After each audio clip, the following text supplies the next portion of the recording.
Hello and welcome to A Coder's Journey. This is the final episode, episode number 5 of the series where we are exploring triggers in SQL Server. So I hope you've already, followed the series from the beginning. This episode will help you connect all of the concepts together and understand how triggers behave in production environments. Uh, so let's talk about, one of the most important realities of triggers in SQL Server, and that is performance. I'm going to put the word performance here so that we can kind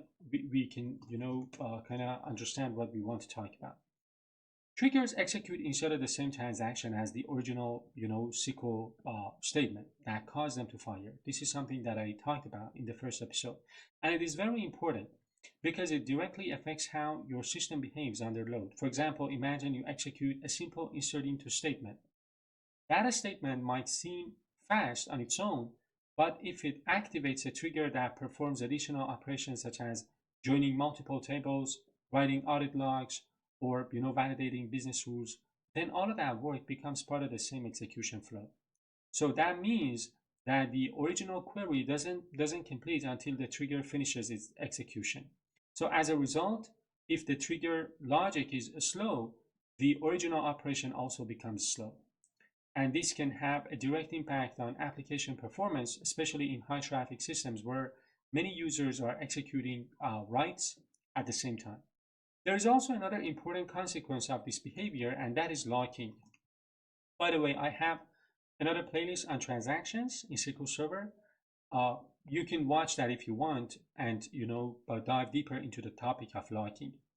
Since a trigger runs inside of the same transaction, locks are held for a longer period of time, and this can lead to blocking scenarios where other users must wait for the transaction to complete before they can access or modify the same data. So in practice, a poorly designed trigger can indirectly reduce concurrency, increase waiting time, and create performance bottlenecks across the system.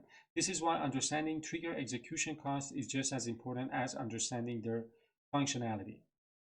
Now let's go deeper into some very practical performance pitfalls that show up when you start using triggers in your databases. The first major issue is having heavy queries inside of your triggers. So heavy queries in your triggers. It is important to remember that triggers execute while the original transaction is still active. So this means the database is effectively locked while the trigger logic is running. So if you place complex queries inside of the trigger, especially queries with multiple joins or expensive computations, you are extending the duration of that lock. And in practical terms, this means faster triggers release locks quickly, while slower triggers keep locks active for longer periods of time. And as a result, other users and operations are forced to wait until the transaction completes. Another common performance problem is unindexed lookups. I have another playlist on indexes if you want to, dive deeper into this topic. In unindexed lookups inside of your triggers, of course, in triggers. So this becomes especially, problematic uh, because triggers often execute in sensitive locked transactional context. If your trigger performs queries on columns that are not indexed, SQL Server has no efficient way to locate the required data. Instead, it performs a full table scan, meaning it reads, every row one by one until it finds matches. So I guess you know the difference between scanning and seeking. So if you don't know that, I think you need to watch my playlist on indexes. Anyway, as I was saying, uh, when you combine unindexed lookups with trigger execution, you amplify performance issues significantly.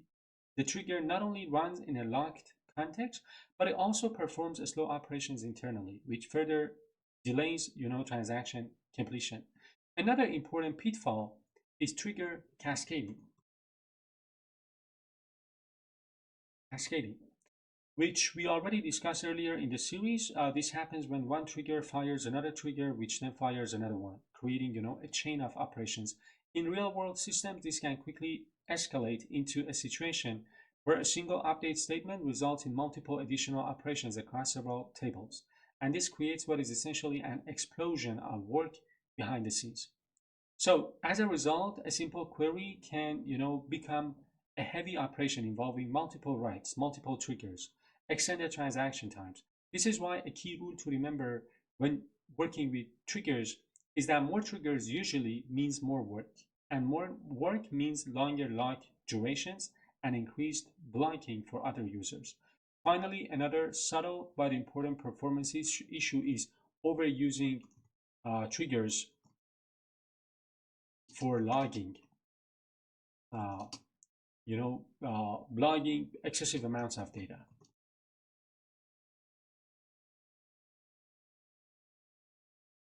What I mean by that is that while auditing, as we saw in episode number 1, is a valid use case for triggers, capturing every single change without filtering or purpose can become problematic.